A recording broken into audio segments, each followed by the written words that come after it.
Hello everyone. Okay, welcome to a rather wet Sunday. Today I'm going to be looking at conservatism and society. And this again is one of those areas where there's quite a big disagreement between one of the strands of conservatism compared to the other two.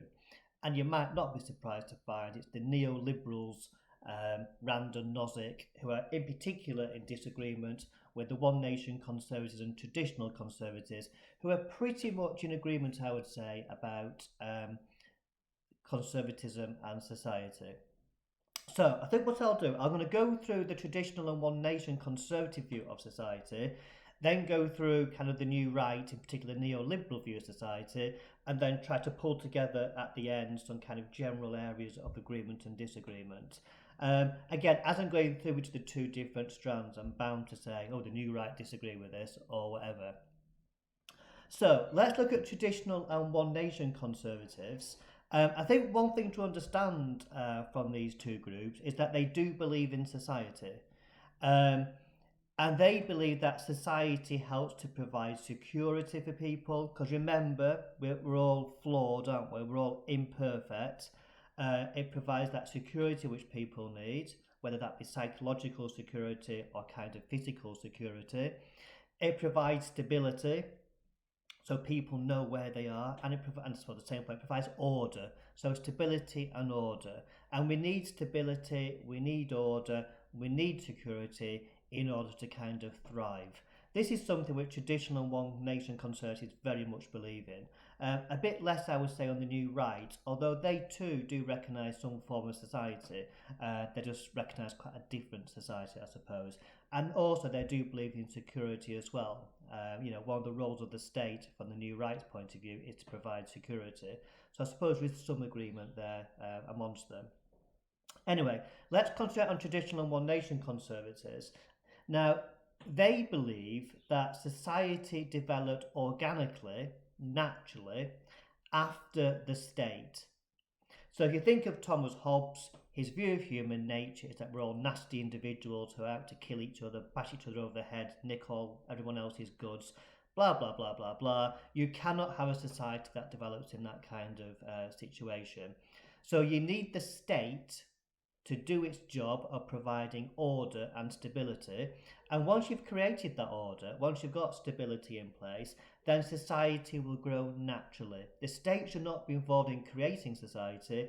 That society should grow naturally over time, organically over time. Both Burke argues this and Oakeshott argues this as well. Oakeshott talks about trees and branches and all that kind of stuff. So society develops over a long period of time. It grows slowly. It builds up traditions. It builds up customs. Um, and the state does not really play a role in the creation of that society. Okay, I suppose, it just provides the framework of peace and security, which then allows that stability to grow. This is very much at odds, by the way, with the new right, which we'll come to under the new right. Secondly, they argue that society, this organic society which grows and develops, then provides a framework for individuals to develop and flourish. This is something which Thomas Hobbes argues. He says that the role of society is to create a framework for individuals. So once you've got that peace and that security, then people will feel, like doing things and, expressing themselves and, doing all the things which they wish to do.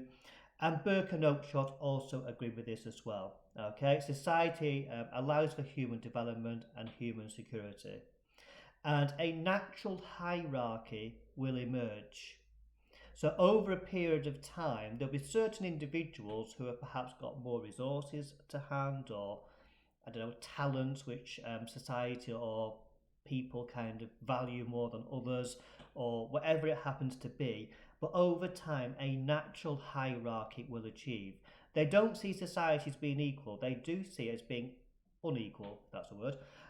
They do see that they will have natural hierarchies, and that is fine from a traditional and a One Nation conservative point of view. As we know, socialists have issues with this, conservatives don't do. And what Burke argues is that those who are most fortunate in societies He argues something called the noblesse oblige. I think I've said that right.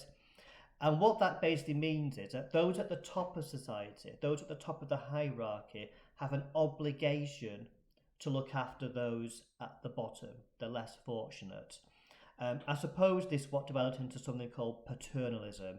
They need to act like the father, so they need to look out for those, those children, I suppose, who are not doing as well, help them along, guide them in the right direction, that type of stuff. So, and this of course then led to the birth of one nation conservatism, which is kind of a bit more of an active version, isn't it, of the noblesse oblige. This idea that we need to help out those at the bottom end of society, especially as a consequence of the Industrial Revolution, because we fear what might happen if we don't. The New Right, by the way, disagree with this. They don't like this idea of a natural hierarchy because it stifles individualism, and they particularly don't like what happened as a consequence of paternalism, i.e. welfare and the welfare state, which developed in the 1950s. They've got a particular issue with that.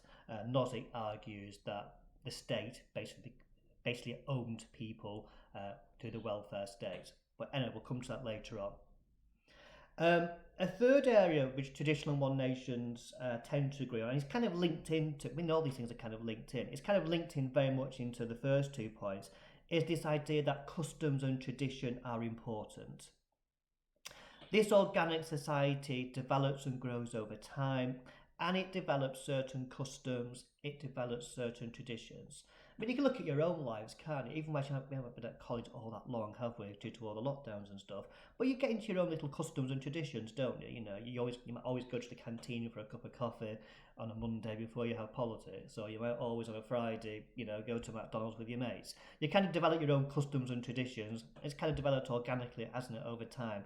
We are creatures who are kind of like habits, or like doing the same thing. I certainly do anyway. And they argue that these customs and traditions are really important in society. Not having a cup of tea before politics, but kind of societal customs. It binds people together. People kind of follow these same traditions and cultures, and it's like a markers, I suppose, in people's years and stuff like that.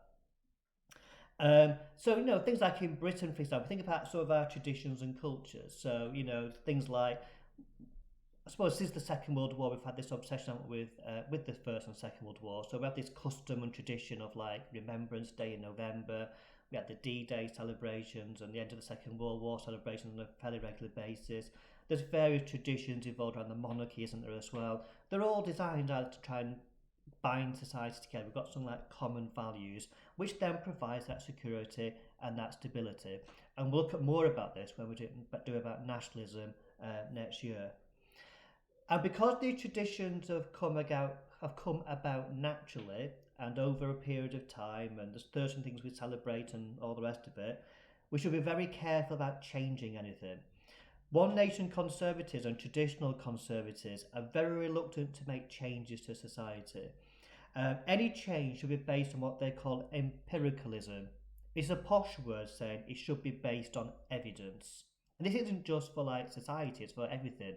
So change should be based on evidence. It should not be based on some kind of abstract idea. So, for example, Oakeshott said the role of the Conservatives, to quote, is for society to, quote, stay afloat in uncertain waters, not to go to a destination. So our role in society is just to keep it kind of going, I suppose. We shouldn't have this idea that, we need to now create an equal society and we need to make these big radical changes, or we need to, disband the society and create one based on individuals, being the most important and lots of customs being got rid of, which is kind of the New Right kind of position. He argues, no. All we need to do is just try and keep the ship afloat, avoid the rocks, and we should avoid these kind of utopian ideas because they all lead to disaster. Burke is also very much of this mind as well. Bearing in mind, because one of Burke's big criticisms of the French Revolution, many criticisms of the French Revolution, was they tried to start society from scratch. They even renamed all the months and all the rest of it, got rid of all the traditions. Let's start France from scratch. Now we've got rid of the horrible monarchy. You know, a rational view, you might say. And he said this will lead to disaster. Okay, society's built on traditions and stuff. And Burke's famous quote on this is that society is a partnership between those living, those dead, and those not yet born. In other words, we need to preserve what is good for the future, perhaps make some little changes of things which perhaps are no longer kind of working or relevant, and just keep the show on the road. So tradition is really important for both One Nation conservatives and traditional conservatives. It does make sure that people are bound together. The new right, you'd be surprised to learn, are not that keen on traditions, generally speaking. They argue that traditions kind of prevent people from individualism, it stifles kind of what people want to do, and also they've got quite an abstract idea of what they think society should be like. A third area, or fourth, come on, I'm up to now, fourth area I think isn't it, is that One Nation conservatives and traditional conservatives believe the state should be fairly limited in their society. The state provides the groundwork, you know, it provides that stability, but the state should then not be involved in creating a society. It needs to develop very slowly, organically, yada yada yada, over time. Burke's very keen on local communities. He called these his little platoons. A platoon's like a little boat.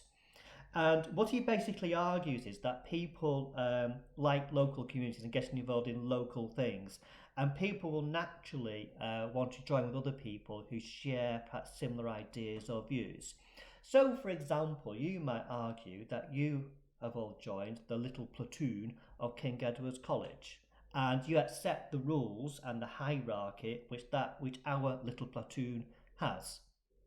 You might also, though, be involved in other little platoons which serve your interests. So, for example, you might be involved in the local football team. And so that could be your little platoon. And again, there'll be a hierarchy there, won't there? People that organise it and all the rest of it. Some of you might be involved in other platoons. I can't think of it at the moment, but there's lots and lots of potential little groupings, little boats, which we're all involved in. And Burke argues that these are really important for people's lives, and that's probably the bit of society people on a regular basis will have most in contact with. Will be their little platoons. You know, you're interested in this, you go to that organisation. You're interested in this, you're in that organisation. All these various things. And again, one of his many criticisms of the French Revolution was they basically wanted to try and create a national kind of society and get rid of kind of local communities and stuff, which again Burke said would hit the rocks. So Burke's very much into this idea of these local communities or these little platoons, and collectively they make up the British society. So, you know, we're in the Kegs platoon, and someone else might be in something else and all the rest of it, and collectively like a big, a big weaving thing. I don't really know how to do it. They're all like little stitches, I suppose, in a much bigger kind of pattern which makes up British society. Society is basically made up of tens of thousands of these little platoons, essentially. And again, the role of the state plays in these is quite limited. These are all kind of small and localised, which people are involved in. And again, when we look at the new right, Nozick does have some agreement here with Burke. So there's an area of agreement there, which we come to. Another area which the traditional and One Nation conservatives agree with, and also to some extent the new right as well, is this idea that property plays an important role in society. It fits into the idea of tradition and hierarchy. So they're very relaxed, for example, of certain people in society, perhaps those at the top, will own property, and they'll pass it on to their sons, and they'll pass it on to their sons. So this idea of hierarchy and property. Property leads to security, stability and order. If you own property, you're less likely to want radical change. You know, oh, shall we have this revolution, or how will this revolution affect my house prices? They're probably not quite that flippant, but you get the general gist. You know, oh, actually, perhaps socialism won't be very good because it might affect my house prices and I've worked really hard for my house. You know, that type of stuff. So it fits into tradition and hierarchy. And it fits into providing order and stability, so this protection of property. Again, this is something which the New Right also agree with. What they don't agree with, though, is like Locke's view that this is some kind of natural kind of rights. You know, Locke, this classical liberal, had these natural rights, didn't he? And they're there from like God almost from birth. They don't accept that. Oh, speaking of God, I forgot one. Another area which traditional and one nation conservatives and also neoconservatives, that element of the new right, which are the neoconservatives, they see religions being important as well. Again, it's one of the glues that kind of hold society together. And again, this develops over time as well. Burke, for example, said one of our greatest, he said, our comfort and one of our greatest source of civilization is religion. In particular, talking about the Church of England, which was the national religion. This is where there's a bit of an issue here with the state, I think, in society from a conservative point of view, because the state shouldn't play a big role in it, but then we have certain state things which are kind of societal, like the Church of England and the Queen being the head of it. So there's a little bit of a contradiction there, I always think. But anyway, religion's important for Burke, okay, one of the sources of our civilization. Oakeshott as well, he feared, because he was writing the 1950s, early 1960s. 1960s, of course, is when you get the liberation, religions going down, the so-called promiscuous society develops, abortions legalised and marriage and divorce is more acceptable and all these sorts of things. Oakeshott feared the consequences of this religious decline. He thought it might lead to social disorder. And neoconservatives, the element of the new right, who are called neoconservatives, they tend to agree. They see basically all our woes of modern society is caused by the lack of religion and the lack of some kind of moral code. People having abortions left, right and centre and getting divorces every 5 minutes, and all this kind of stuff is leading to kind of, the decline of our society and all our potential problems and stuff. So there is some agreement there between neoconservatives, traditional and one nations. Okay then, let's look at the new right and let's have a talk about these people. What I'll do, I think I might do another video on the new right and neoliberals, because I'm just aware of the time. So I'll do a second video where I'll discuss neoliberals and society.